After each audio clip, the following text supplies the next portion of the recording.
Hello po mga kababayan, Tokis ni Pidol nagbabalik upang magbigay po ng komento, opinion at reaksyon dito na naman po sa isang balita na talagang maaasar kayo, no? Kung bakit itong mga dayuhan ay patuloy pa ring nakikialam sa affairs ng ating bansa, lalong-lalo na dito sa isang mainit na issue tungkol po sa isang convicted criminal dito po sa ating bansang Pilipinas sa isang kasong cyber libel. Ang tinutukoy ko po ay ang isang dayuhan din, no? Hap-hap po, hap-hap. Pilipino daw siya at the same time dayuhan po siya, isa po siyang US national. So 50-50. So nasaan talaga ang allegiance niya? You can never tell. Only her can tell us. Di po ba? At the same time, no?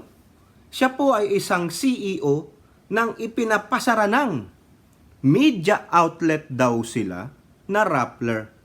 Yan po may katotohanan dahil ang SEC po ay napatunayang sila po ay hindi 100% Filipino-owned based on the Constitution na isang media. At siya po ay nahatulan twice ng ating korte, ang Regional Trial Court at Court of Appeals, ng guilty of cyber libeling an individual, a private individual in the name of Mr. King. No? Sila po ay binigyan ng pagkakataon ng kampo ni Mr. King na ayusin yung istorya nila about him being a very, very bad, vicious person. Pero ano po ang ginawa ng Rappler? Instead of publishing that article of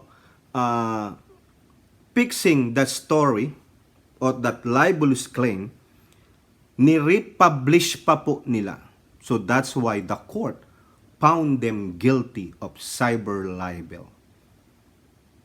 Natalo po sila. And they were sentenced to 6 years, 8 months and 20 days by Court of Appeals.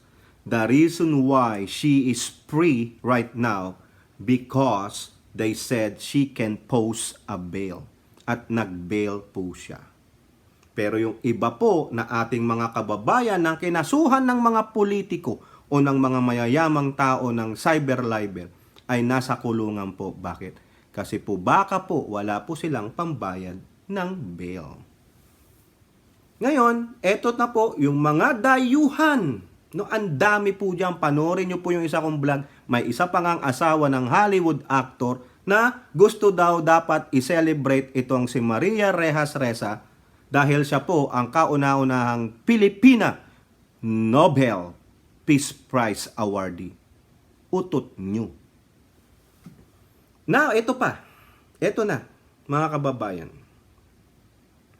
Ang United Nations Special Rapporteur, no? Ang rapporteur po na meaning o whatever pronunciation, no?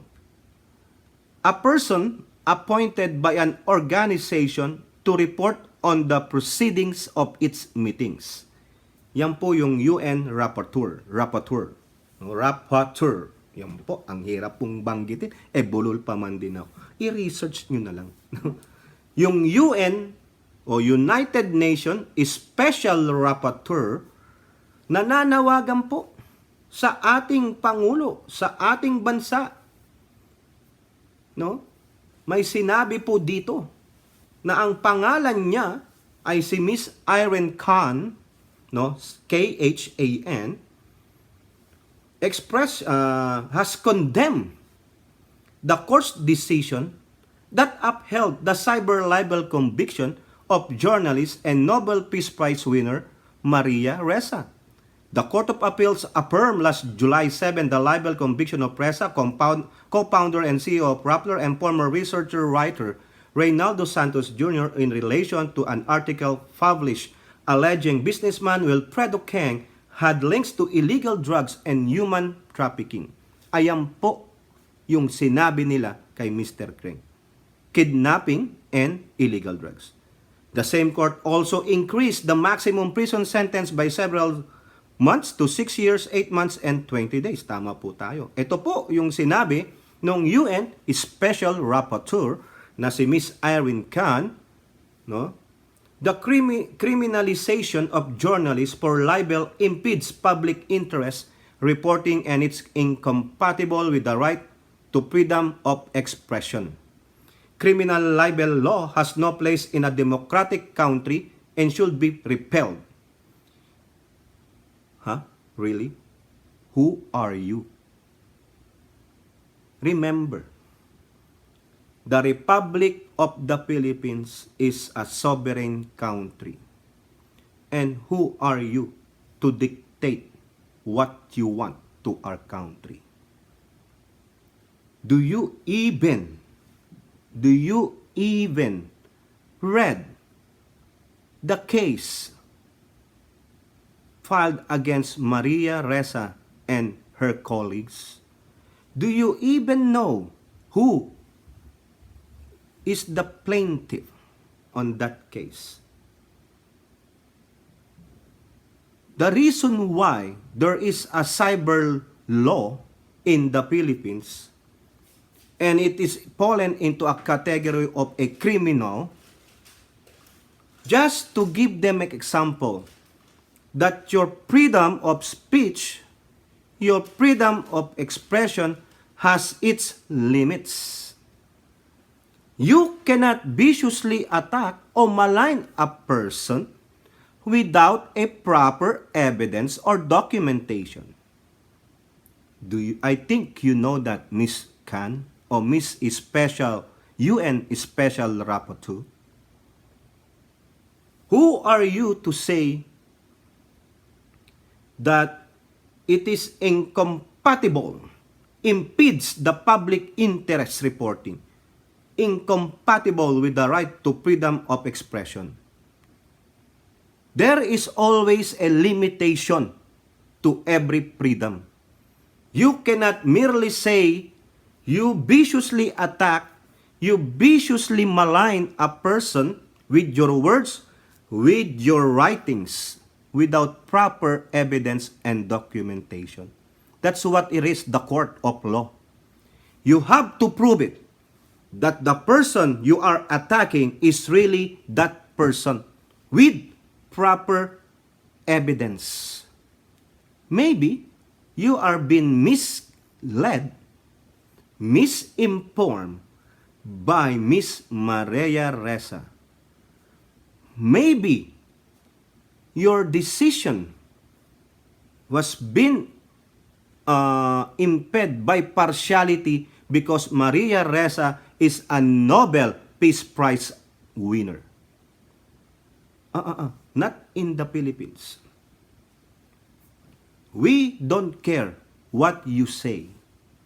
We must follow the rule of law. We must follow what the court said. And the law said Maria Ressa and her colleagues, Mr. Santos, are guilty twice of cyber libel law. It does not curtail their freedom of speech. It does not curtail their freedom of expression. The rights of free speech of those two journalists is not been impeded or curtailed. And ito pa sinabi niya, this is yet another example of the relentless attack against Maria Ressa for daring to speak truth to power. What? Where is the truth with that? You speak of truth, but she cannot show that to the court.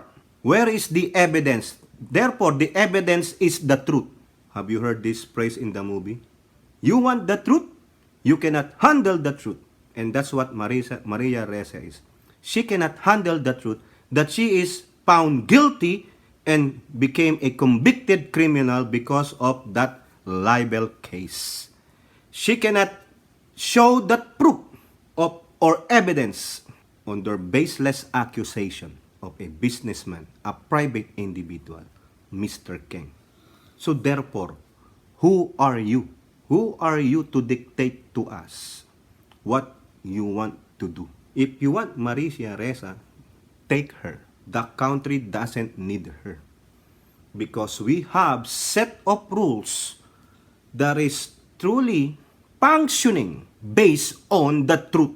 Diba mga kababayan? Ito kasing mga dayuhan na ito, hindi porket magagaling mag-English, hindi porket nandyan sila sa kung anong mauunlad na bansa, mayayamang bansa, mga international lawyer sila na ang may karapatang magdikta sa isang bansa o sa isang administrasyon.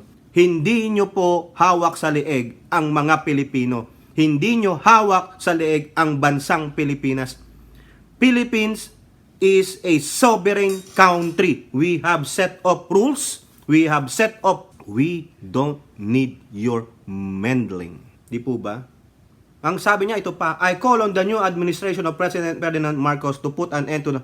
No way. Who are you? Let the law takes its course. The very reason why they created that cyber law, because of this, some journalists are liars. Some journalists like to viciously attack an individual or a group of people with a baseless accusation, a baseless reporting. So, get out of our affairs. Do not meddle with our affairs. Do your job in the UN. We don't need you. And we don't need Maria Ressa and her Rappler. Get out. And besides, Miss UN Special Rapporteur, Irene Khan. Freedom of the press, freedom of the speech, freedom of expression is very much alive in our country, the beloved Philippines. It is not being suppressed. Journalists are freely can do their job, can report freely, as what Maria Ressa is telling the world is a reverse thing. Again, I'm telling you, journalists in the Philippines, media people, even Maria Ressa are still very much alive on their reporting. Their freedom is not being suppressed by the government. Nobody is suppressing their rights as a press, as a journalist, their freedom of expression, freedom of speech. Go ahead and watch for yourself. Turn the TV to the media outlets in the Philippines. Read the newspapers. And there's a lot of newspapers. Go to their social media pages. Only Maria Ressa is telling the world that in the Philippines, press freedom is dead. No! I'm telling you again, Maria Ressa is giving you an invalid information, is misleading you people. If you want, you can go to the Philippines and watch for yourself. There is a freedom of expression, freedom of the press, freedom of the journalist, freedom of the speech. It is not being killed or curtailed by the administration. Do not believe what Maria Ressa is telling you, because millions of Filipinos knows the truth, that what she's telling you is all lies. She is feeding you a wrong information. She wants you to drink the Kool-Aid that she made full of lies. Okay? Miss UN Special Rapporteur, Irene Khan, you better get your facts straight. Don't just believe what Maria Ressa is telling you, because millions of Filipino doesn't believe her, or even their so-called media Rappler. Kayo po mga kababayan, ano po masasabi nyo dito sa isa na naman pong dayuhan na taga-UN, no? UN Special Rapporteur daw po siya, at kinokonden niya ang pagkakakumbik kay Maria Ressa. Comment down below, open po ang ating comment section, at doon po sa mga hindi pa po nakasubscribe, please hit the subscribe button and that notification bell para ma-inform po kayo sa ating mga bagong video uploads. And paki-like and share na rin po. Hope to see you on our next videos. Bye-bye. God bless.